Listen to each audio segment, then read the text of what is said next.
नमस्कार साथियों, सृष्टि क्लासेस के ऑनलाइन सेगमेंट पर मैं नितिन शर्मा एक बार फिर हमारी साइकोलॉजी की नेक्स्ट क्लास के साथ हाजिर हुआ हूं। और दोस्तों, आज का जो हमारा टॉपिक रहने वाला वो बहुत ही इंटरेस्टिंग है। और आपके एग्जाम पॉइंट ऑफ व्यू से देखा जाए, जैसे आप शिक्षक भर्ती की तैयारी कर रहे हैं, सीटेट एचटेट किसी की भी, तो ये सभी तरह के एग्जाम के पॉइंट ऑफ व्यू से बहुत महत्वपूर्ण रहने वाला है। और आज का हमारा टॉपिक है शिक्षा मनोविज्ञान, एजुकेशन साइकोलॉजी। बहुत सारे दोस्तों, मैंने ऐसा देखा है कि कंटेंट शुरू होते ही मामला शुरू होता है एजुकेशन। एजुकेशन जो है वो ई और डुको नाम के शब्दों से बना हुआ है। एडुकेयर ये, एडुसियर वो, शिक्ष धातु से बना हुआ है, जिसका मतलब ये होता है फलान ढिमका। नहीं, हम कुछ नहीं करेंगे। मैं आपको एक कहानी सुनाता हूं, उसी के साथ एजुकेशन साइकोलॉजी, शिक्षा मनोविज्ञान आपका बहुत ही तगड़े तरीके से तैयार हो जाने वाला है। परंतु मेरी ये गुजारिश रहेगी कि अगर आपको पूरा कोर्स चाहिए इसके, अगर हमारा साइकोलॉजी पसंद आ रहा है, तो हमारी सृष्टि क्लासेस ऐप, यहाँ पे कुछ ब्लिंक हो रहा होगा, वहां से आप डाउनलोड कर लीजिए इस लोगो के साथ। तो हम शुरू करते हैं सबसे पहले हमारा टॉपिक। और दोस्तों, चैनल को सब्सक्राइब करना मत भूलना। और मैं आपको धीरे धीरे सारे टॉपिक करवाता जाऊंगा, आपके सारे कॉन्सेप्ट भी क्लियर करता जाऊंगा, रटना कुछ नहीं है। आज का जो हमारा टॉपिक है वो है एजुकेशन साइकोलॉजी। आप कहोगे सर, आप इंटरेस्टिंग कैसे बनाने वाले हैं शिक्षा मनोविज्ञान को? सारे बस यहीं से शुरू करते हैं, शिक्षा मनोविज्ञान क्या है और इसके मतलब बताना शुरू। नहीं, मैं आपको बताता हूं। 1874 यानी 1874 में एक अमेरिका में एक बालक का जन्म होता है, आप कह सकते हो, या एक बालक का जन्म होता है और उस बालक का नाम होता है एडवर्ड ली थॉर्नडाइक। अच्छा, तो आप कहोगे सर इनकी बात कर रहे हैं आप, थॉर्नडाइक की? बिल्कुल, मैं थॉर्नडाइक की बात कर रहा हूं। और 1874 में जन्म होता है और 1890 में इनको आप विलियम जेम्स जिनको कहते हैं, अमेरिकन एक ऐसे मनोवैज्ञानिक थे जिनको अमेरिका वाले मानते हैं कि व्यवहारवाद या मनोविज्ञान को पूरे विश्व स्तर तक इन्होंने पहुंचाया था। थॉर्नडाइक और जेम्स आप कह सकते हो कि वाटसन के चेले थे। और वाटसन कौन थे? वाटसन थे बिहेवियरलिज्म यानी व्यवहारवाद के प्रतिपादक। व्यवहारवाद के प्रतिपादक थे और इनके चेले थे थॉर्नडाइक। इनको बुक हाथ लगी किसकी?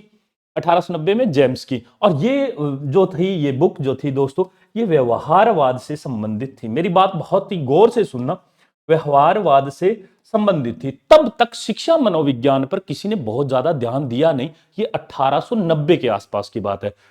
थॉर्नडाइक के दिमाग में बहुत सारी खुरापाते जागी और इन्होंने क्या किया, अगले ही 4-5 साल में पीएचडी कर डाली। 25-26 साल की उम्र में हार्वर्ड जैसी यूनिवर्सिटी से इन्होंने पीएचडी कर ली मनोविज्ञान के बिहेवियर के क्षेत्र में। सोच के देखो कितना इंटेलिजेंट खोपड़ी रहा होगा ये बंदा। तब जाकर इस बंदे को एक उपाधि मिली और उस उपाधि को क्या नाम दिया गया? नंबर एक, आप कहोगे कि साहब ये जो थे ये शिक्षा मनोविज्ञान के जनक थे। यहीं से ये उपाधि मिली, शिक्षा मनोविज्ञान के जनक। मनोविज्ञान के जनक, इंग्लिश वाले जो कहते हैं वो कहते हैं father of education psychology. American थे, बिल्कुल कह सकते हो। दूसरा कि इन्होंने काफी पशुओं पे बहुत सारे ऐसे प्रयोग किए जिसकी वजह से इनको आप कह सकते हो पशु मनोवैज्ञानिक भी कह सकते हो। इन्होंने बहुत सारे ऐसे प्रयोग किए। तो इसमें खास बात क्या थी? इन्होंने देखो दोस्तों, पूरे विश्व में अपना नाम इनका रोशन हो चुका था और इन्होंने कहा था कि बालकों को अच्छी शिक्षा मुहैया करवाने के लिए, अच्छा एजुकेशन देने के लिए आपको क्या करना पड़ेगा? आपको उनको मनोविज्ञान के माध्यम से पढ़ाना पड़ेगा, साइकोलॉजी उसमें अप्लाई करनी पड़ेगी कि बालक का जो अधिगम होता है, लर्निंग जो होता है, वो मैक्सिमम कैसे हो सकता है, ज्यादा से ज्यादा कैसे हो सकता है। तब इन्होंने एक डेफिनेशन दी थी। वो दोस्तों मैं आपको डेफिनेशन बता रहा हूं और वो डेफिनेशन क्या है वो आप गौर से देखो। इन्होंने जो डेफिनेशन दिया, इन्होंने कहा कि जो लर्निंग होता है, लर्निंग जो होता है, ये ठीक नहीं है कलर, हम तो वाइट ही पे चलते हैं, है ना? तो ये जो लर्निंग होता है, सीखना जो होता है, वो दोस्तों क्या होता है? स्टिमुलस, स्टिमुलस, और आप कह सकते हो रिस्पॉन्स। मेरी बात बहुत ही गौर से सुनना, बहुत ही इंपॉर्टेंट और मजेदार चीज बताने वाला हूं। स्टिमुलस का मतलब हिंदी वालों के लिए उद्दीपक, और इसका मतलब होता है अनुक्रिया। अनुक्रिया, इन दोनों के बीच में जो संबंध होता है, जो संबंध होता है उसका जो रिजल्ट होता है, मैंने क्या कहा? इन दोनों के बीच के संबंध का जो रिजल्ट होता है वही लर्निंग होता है, वही अधिगम होता है, वही सीखना होता है। अब आप कहोगे सर उद्दीपक क्या होता है और अनुक्रिया क्या होती है। आपने पावलोव का एक, अगर आप शिक्षा भर्ती से जुड़े हुए हैं तो पक्का पावलोव का नाम सुना होगा, वो भी इन्हीं का कहीं न कहीं चेला ही था, मतलब आप कह सकते हो इनसे जुड़ा हुआ पावलोव, है ना। पावलोव ने एक डॉग एक्सपेरिमेंट किया था, एक कुत्ते पर प्रयोग किया था पावलोव ने।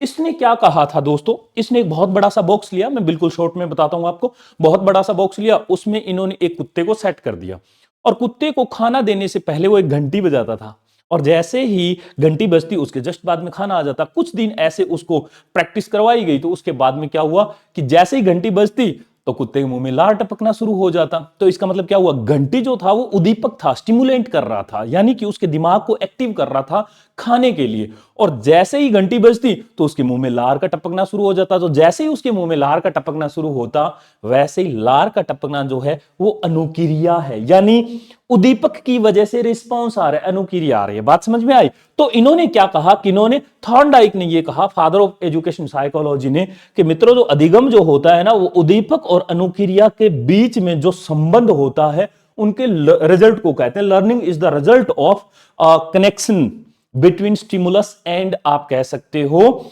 रिस्पॉन्स होता है ना। तो इतना हमने पढ़ा। अब हम देखते हैं कि भैया थॉर्नडाइक ने ऐसा स्पेशल क्या किया था। परंतु सुनो, थॉर्नडाइक का पूरे चारों तरफ मतलब सामने कोई बोलने वाला तो था नहीं, थॉर्नडाइक ने जैसा कह दिया एजुकेशन साइकोलॉजी में वैसा चलता था।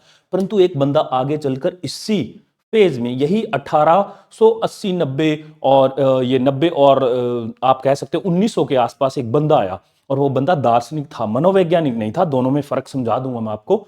और उसने थॉर्नडाइक को चैलेंज किया कि भैया जो तुम एजुकेशन साइकोलॉजी में चीजें अप्लाई कर रहे हो ना, वो चीजें गलत है, सोच के देखो वो बंदा कौन होगा जिसने थॉर्नडाइक को चैलेंज कर दिया हो। यानी कि कोई एक ऐसे आदमी को जो किसी चीज का जनक है, उसने उसको जन्म दिया, एक नई ब्रांच को जन्म दिया है, उसको भी उस बंदे ने चैलेंज कर दिया। तो हम उस पर भी चर्चा करेंगे, परंतु उससे पहले हम थोड़ा सा देखते हैं क्या, हम थोड़ा सा क्या देखते हैं दोस्तों।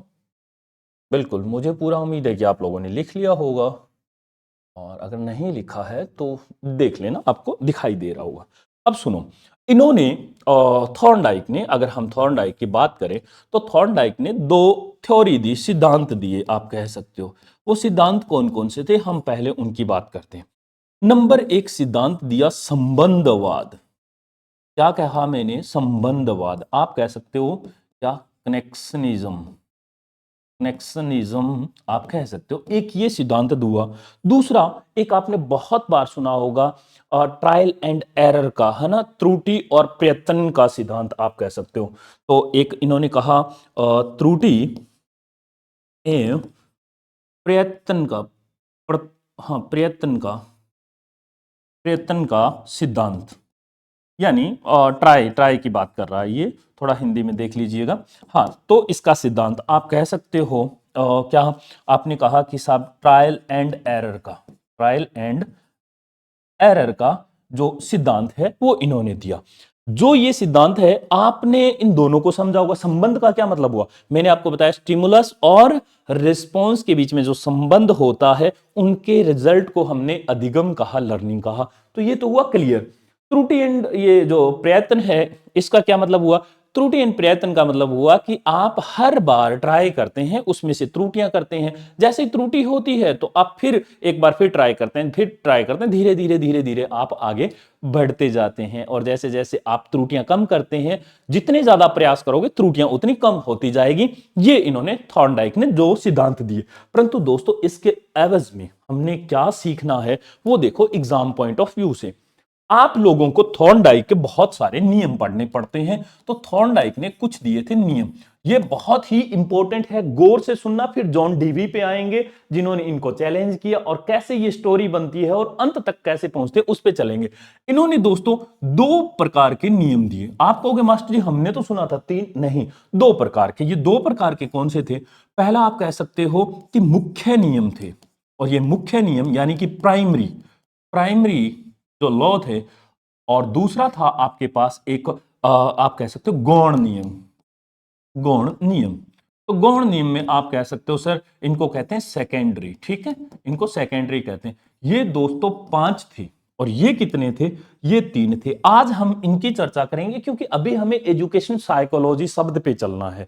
तो जैसे-जैसे एजुकेशन साइकोलॉजी शब्द की तरफ आगे बढ़ेंगे तो हम तो फिर तो थॉर्नडाइक को डिस्कस करने लग जाएंगे। तो आप याद रखना कि जो आप कहोगे कि जो थॉर्नडाइक के द्वारा जो लॉ दिए गए थे यानी नियम दिए गए थे वो इतने तरह के थे। अब इसमें हम तीनों का जिक्र फरमाते हैं। नंबर 1 आप कह सकते हो law of readiness. Law of readiness इसका क्या मतलब हुआ दोस्तों? लॉ ऑफ रेडीनेस का तत्परता का नियम। तत्परता का नियम। तत्परता का नियम। आप कहोगे सर दूसरा दूसरा सुन लो क्या था? दूसरा ये था कि law of practice. Law of practice यानी कि आप कह सकते हो बारंबार का नियम या प्रैक्टिस को कहा जाता है अभ्यास का नियम। हाँ, बारंबारता का या अभ्यास का नियम एक ही बात है दोस्तों।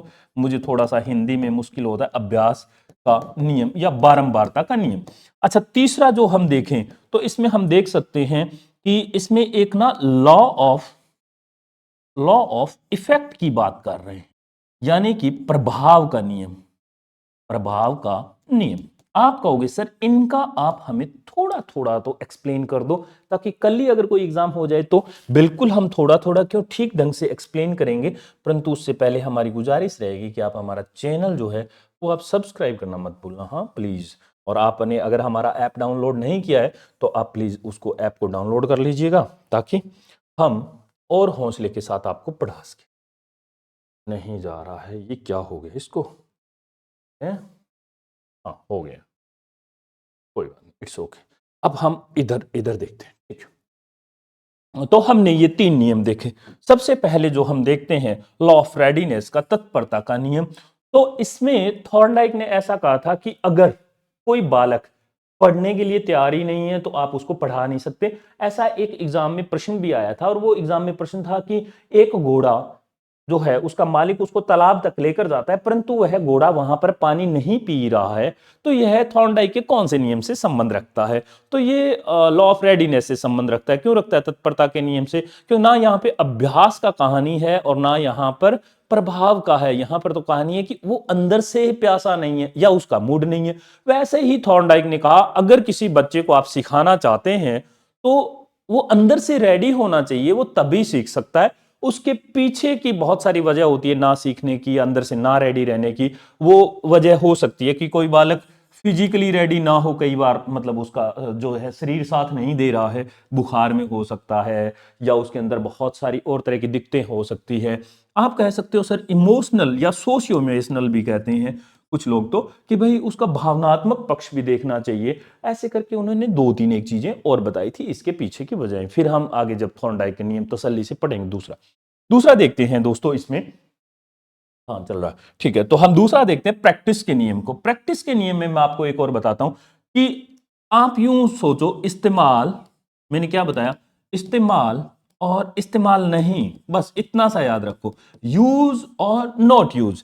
इस्तेमाल का मतलब ये है कि जैसे मैं आपको एग्जांपल देता हूं दोस्तों कि मान लो कि आप टाइपिंग करना सीखते हैं और आप 1 साल तक टाइपिंग करते हैं, उसके बाद आप 2 साल तक लगातार 3 साल तक टाइपिंग करते जा रहे हैं, सीखते जा रहे हैं। आपका बिल्कुल प्रैक्टिस हो चुका है। अब आपके सबकॉन्शियस माइंड में टाइपिंग बैठ गई है। आप साथ में तो बात कर रहे हैं कि कल मैं शायद कोचिंग सेंटर नहीं जाऊंगा, परंतु साथ में आप अपना टाइप भी करते जा रहे हैं। आपका सबकॉन्शियस माइंड आपको बता रहा है, इधर आप देख रहे हो, इधर आप बात कर रहे हो। स्पीड एकदम शानदार वाली है ये। यानी कि आप अभ्यास आपका इतना शानदार हो चुका है कि आप लिख रहे हो। परंतु ये तो हुआ यहां पर, परंतु आप 2 साल तक कहीं बाहर चले गए, आपका उस टाइपिंग वाले मामले से दूर हट गए, आप किताबों में रुक गए, आपका काम लिखने का हो गया या आप बच्चों को पढ़ाने लग गए, आप एक अध्यापक बन गए और आपका बहुत सारा अलग तरह से काम हो चुका है। तो 2-3 साल 4 साल बाद में क्या होगा? आपने इस्तेमाल बंद कर दिया, अभ्यास बंद कर दिया।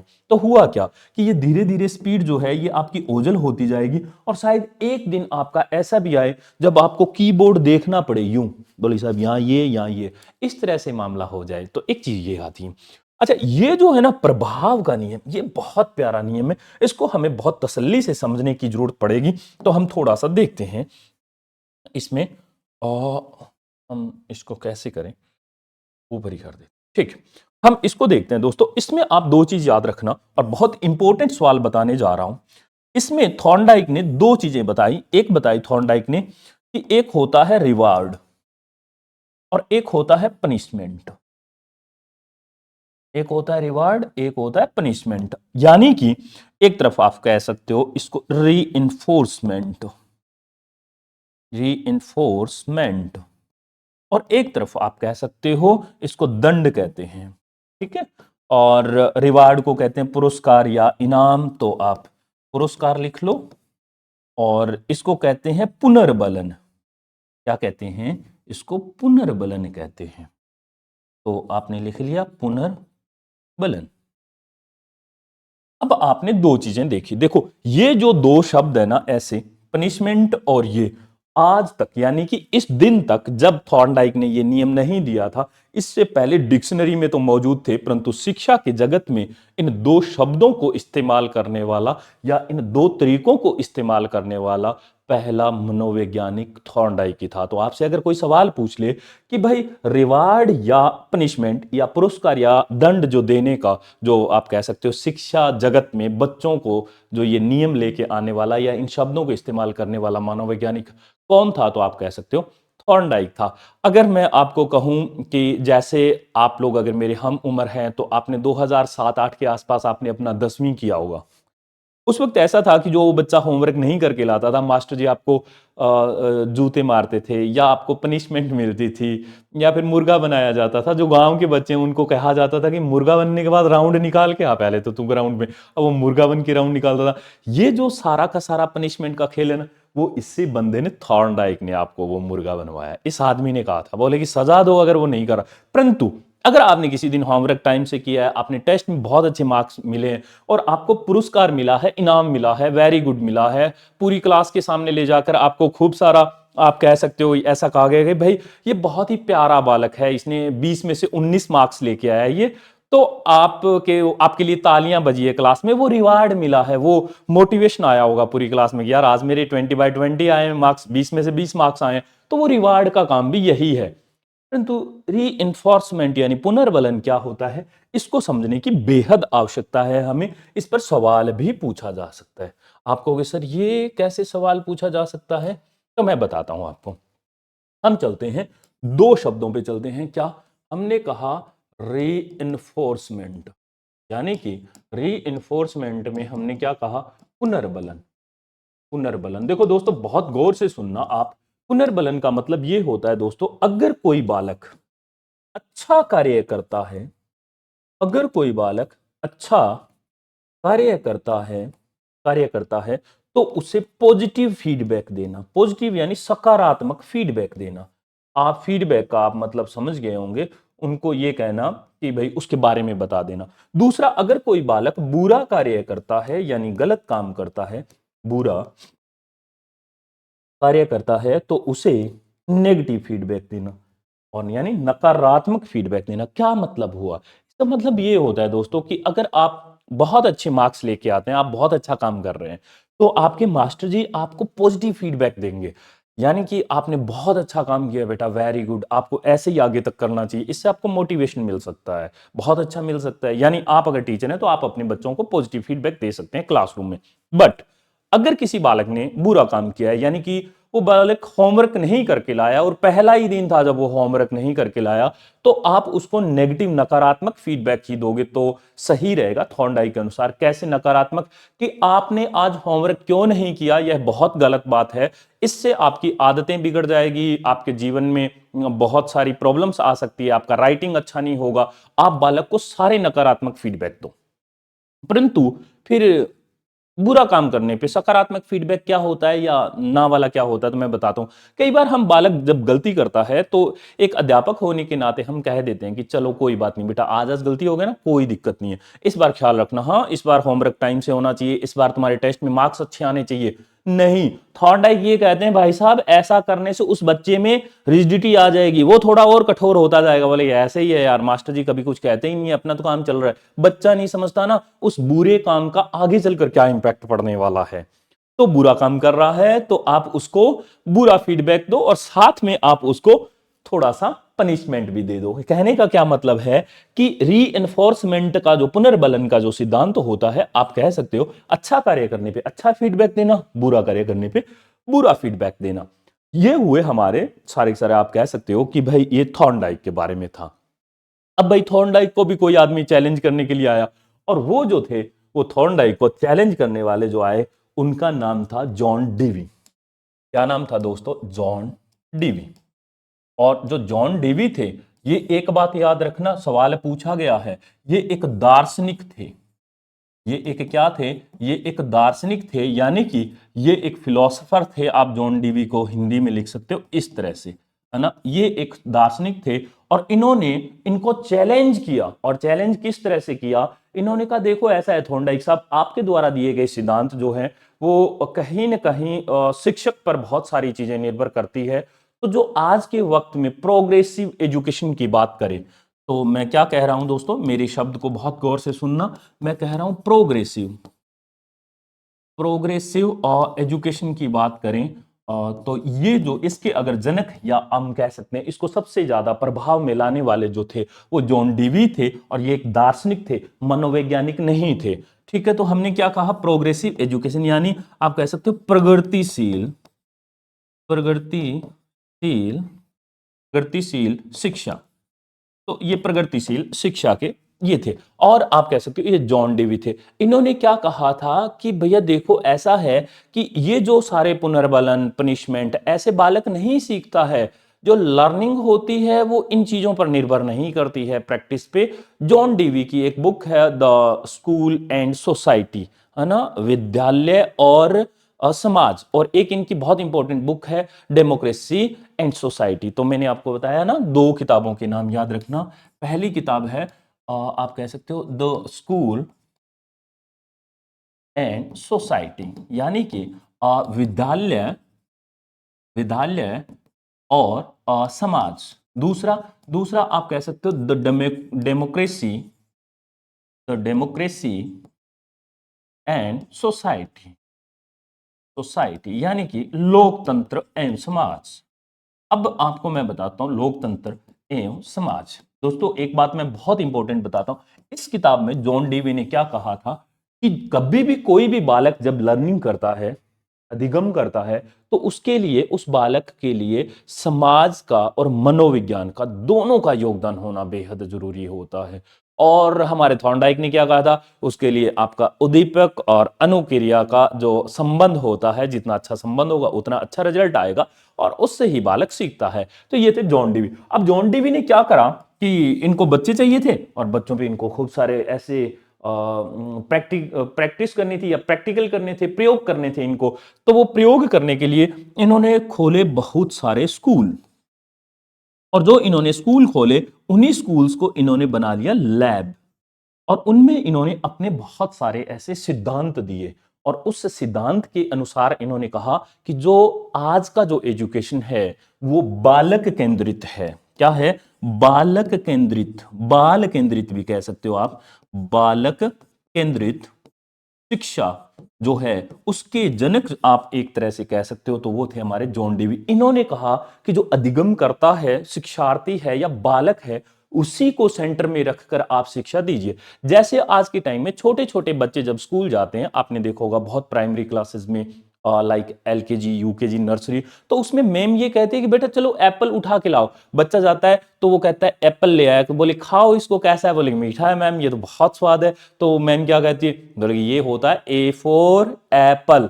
तो अब दूसरा तरफ, एक तरफ ये था कि भैया आप ऐसे लिखो, बोले कि ये ए फॉर एप्पल होता है। बार बार उसको आप अभ्यास करवा रहे हो। थॉर्नडाइक ने तो यही कहा था कि बार बार अभ्यास करवाओ बच्चे को, आप उसको ए बनाकर दे दो, ये उस पे वो ऐसे बनाता रहेगा, और फिर वो ऐसा करता रहेगा, और वो कहेगा ए फॉर एप्पल। नहीं, आज का जो शिक्षा है वो ये कहता है कि बच्चों को जितना ज्यादा हो सके प्रैक्टिकल लाइफ में आप सिखाने की कोशिश करो। और ये जॉन डीवी जो थे, ये सक्सेस भी हो चुके थे और ये सफल भी हुए थे, और इन्होंने इसके चैलेंज को पूरा भरपूर तरीके से थॉर्नडाइक को दिया था, और ये कामयाब भी हुए। और कैसे कामयाब हुए और किस तरह की इन्होंने शिक्षा व्यवस्था को जन्म दिया, ये हम नेक्स्ट चैप्टर में पढ़ेंगे या नेक्स्ट क्लास में। अगर आपको ये मेरी क्लास बेहद पसंद आ रही है तो आप लोग कमेंट बॉक्स में कमेंट कीजिएगा, और अगर पूरे एकदम शानदार डेप्थ वाले लेक्चर चाहिए तो पहुंच जाइए हमारे सृष्टि क्लासेस के ऐप पे। बहुत जल्द वहां पर भी आपको बहुत सारे लेक्चर मिल जाएंगे।